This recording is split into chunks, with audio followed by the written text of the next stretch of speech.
talaga.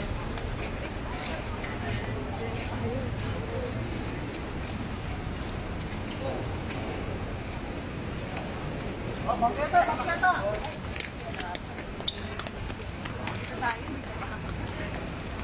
Wala pa kami daan. Dito tayo. Ay, si Andrew. Okay, ma'am.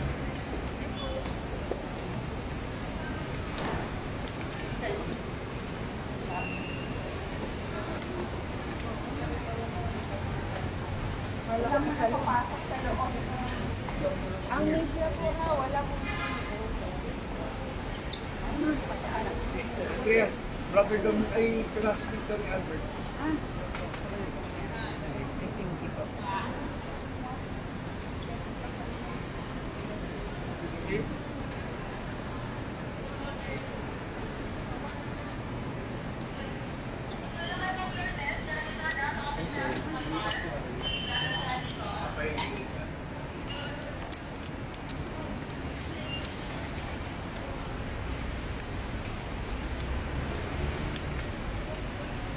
Ano po yung naging, paano po yung naging proseso po kanina, ma'am? Ang nangyari ay na-conclude na ng NBI ang kanilang investigasyon. So after nila nakalap ang lahat ng mga ebidensya, nakuha ang mga statement ng mga testigo, eto na, nag-coordinate din kami sa isa't isa as lawyer ni Sandro. Officially file na kami ng charges against Nones.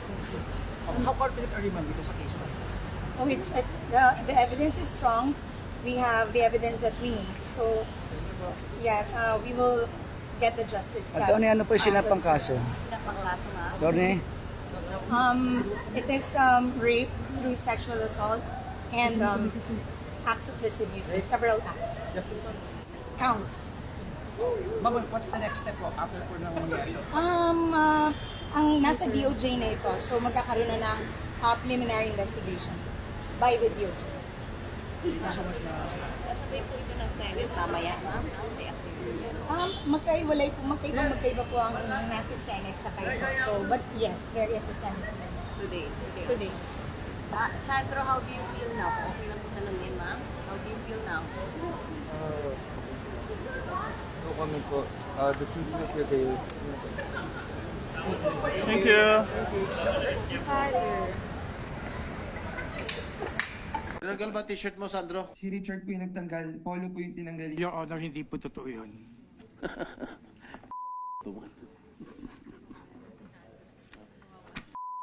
Hindi na kayo naawa sa bata. Tapos lahat ng kababuyan ginawa niyo sa bata. Your Honor, with all due respect, please don't judge us. Hindi pa po kami convicted. Napamura ang ilang senador sa pagpapatuloy ng pagdinig ng Senado kaugnay sa reklamong sexual abuse ng aktor na si Sandro Mulak laban sa dalawang GMA7 independent contractors na sina Jojo Nones at Richard Cruz. Virtual na lamang ang testimonya ni Sandro. Sa isinagawang pagdinig lang beses sinabi ni Sandro Mulak na hindi siya komportableng idetalye ang nangyaring pang-aabuso sa kanya. Kaya nagdesisyon ang mga senador na magkaroon ng executive session o closed-door meeting. Pero pakiusap ni Sandro, sa mga senador lang daw siya magkikwento at ayaw niyang makita o makaharap sila Jojo Nones at Richard Cruz. Pagbalik sa public hearing, pinag-usapan ng umano'y pagpapagamit ng iligal na droga kay Sandro nang dumating siya sa hotel room nila Nones at Cruz. Tinuwan po niya ako paano po gamitin. Sabi po niya sa akin, ilabas ko daw po lahat ng hangin ko on the other side. Labas ko po lahat, tapos doon po sa substance, sisingutin po lahat gamit po yung 500 peso bill. Inutusan ka niya ni Jojo para suminghot. Ganun ba? Suminghot ba tawag doon? Hindi Yes, mahigpit po, yun eh. Ilang beses ka sinabihan ng suminghot? Mga 3 times po, Your Honor. Hindi po totoo. Sorry, Your Honor. Sabi pa ni Sandro, nilasing din daw siya sa wine hanggang sa hinila na raw siya sa kama. Pero giit nila Nones, walang nangyaring iba kundi kwentuhan lang. Sino nang hila sa'yo sa bed? Jojo Nones po, Your Honor. You were sexually harassed? Yes po, Your Honor. You deny? Yes po, Your Honor, we deny allegations po. Wala po kaming ginawang masama kay Sandro, Your Honor. Uminit din ang ulo ni Senador Jinggoy Estrada dahil sa umano'y paikot-ikot na sagot ni Nones sa alegasyong nag-offer umano ito sa ama ni Sandro na si Nino Mulak ng kontribusyon para sa kahit anong charitable institution na gusto nito. I move that he be cited in contempt. Agad namang sinamahan ng Senate Sergeant at Arms si Nones para manatili muna sa Senate Detention Facility. Si Sandro naman, sinabi sa komite kung gaano kahirap ang kanyang pinagdadaanan, kaya din daw natagalan bago siya nakaharap sa hearing. Hirap na hirap po ako makatulog. Hindi po ako makakain. Araw-araw po akong ina-anxiety. Tsaka hanggang ngayon po, tiring-tiri pa rin po ako sa sarili ko. Bago ang pagdinig sa Senado, nakapaghain na ng reklamong rape through sexual assault si Mulak laban kina Nones at Cruz. You're wasting our time here eh. Magsasalita ba kayo? Hindi. Kundi, alis na ako rito. Yun po. When you entered the room, who did you see? Sila pong dalawa. What were they doing? Mr. Chair, I cannot get into details po kasi hindi pa po natatanggap ng kabila yung reklamo po namin. No. You tell us. We ought to know. So nakita ko po silang dalawa. Si Richard Cruz po, lasing na. Bali, ang nag-aasikaso po sa akin is si Sir Jojo. Ino-offeran po ako ng wine. Jojo Nones offered you to drink wine. Yes po. Richard Cruz, what was he doing at the time? Lasing po. Nakahiga. Lasing? Yes po. O nakahiga? Nakahiga po siya nung una ko pong nakita. Pero pinakilala po ako ni Jojo kay Richard. So tumayo po si Richard po. Tas, Okay. When Jojo Nones offered you wine, you drank wine? Opo. Huh? Yes, What else did he offer you? I don't know po kung pwede ko po sabihin yung buong details kasi it's really sensitive. Sige na, sabihin mo na. Your Honor, with all due respect po, as mentioned po kanina kay Senator Padilla, hindi pa po natatanggap ng kabila yung... You want to have it in an executive session? Ay, hindi. Dahil po hindi pa po natatanggap ng kabila yung complaint, dapat po mamarapatin po namin matanggap muna nila bago nila malaman yung pinaka-detalye. And also po, medyo natitrigger pa po si Sandro. Although, nilakasan niya po talaga yung loob niya na magpakita ko today, pwede po siguro, hindi po niya kaya talaga na dire-diretso na pag-usapan lahat ng detalye. Alam niyo, pag hindi natin tatapusin to, ahaba ng ahaba ito.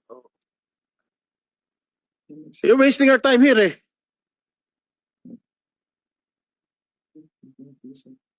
Magsasalita ba kayo? Hindi. Kundi, alis na ako rito.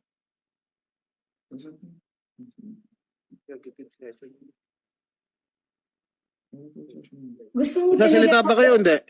Gusto mo namin makatulong po sa layunin. Yes. Help this committee. You want to have an executive session or what? Executive session with just you, Your Honors, and not with the other parties. We will have our own time and not in front of them. Okay. Okay, Your Honor. Sige, leave. Okay, mga pasensya na po. Meron po tayong motion para mag-executive session. Yung mga hindi po partido muna, maiwan lang muna po sila Mr. Nino Mulak, council nila. Pati po NBI, pwede muna po lumabas. Total, alam naman yun yan, pero pwede na rin po kayong lumabas. Opo, pwede na po. Pwede. Kami lang muna po, muna. Pati po, kami lang muna po. Sa harap ng mga senador, mariing itinanggi ng GMA7 independent contractors na sina Jojo Nones at Richard Cruz ang akusasyong sexual abuse na isinampalaban sa kanila ng aktor na si Sandro Mulak. dahil daw sa mga paratang na ito na dungisan raw ang kanilang pangalan. Sa 30 taon raw nila sa karera sa telebisyon, kailanman wala raw silang inagrabyado o inabusong katrabaho. Bakla po kami, oo, pero hindi kami mga abuser. Bakla kami, oo, pero hindi kami gumagawa ng masama sa kapwa. Kaya po naming mapatunayan sa piskalya o korte na wala kaming kasalanan. Hintayin lang po sana natin ang proseso, ang due process. Pero giit naman ang ama ni Sandro na si Nino Mulak na kung hindi totoo ang akusasyong sexual abuse, bakit daw nagsorry sa kanya sina Nunes at Richard Cruz nang pagharapin sila sa bahay ng aktor. Paglilinaw naman ni Nunes na nagsorry lamang umano sila pero wala umano silang ginawang masama kay Sandro Mulak. Itinanggi rin nila ang umano'y tangkang pagsuhol nila kay Nino Mulak para sa kanilang katahimikan. Mariin din nilang itinanggi na gumamit sila ng iligal na droga sa hotel room. Pero sa kalagitnaan ng pagdinig, isa-isang nilabas ni Nino Mulak ang kanilang matibay na ebidensya na magpapatunay na talagang naagrabyado ang kanyang anak na si Sandro Mulak. Narito ang full video sa ginanap na Senate hearing kung saan isa-isang inilabas ng aktor na si Nino Mulak ang kanyang matibay na ebidensya ng dalawang independent contractors ng GMA7 sa kanyang anak na si Sandro Mulak na labis na kanilang ikinagulat. Panuurin, pakinggang mabuti at kayo na ang bahalang humusga. Ngunit bago tayo magpatuloy, huwag kalimutang i-like, share, subscribe, and click the notification bell for more updates and for more upcoming videos. Maraming salamat!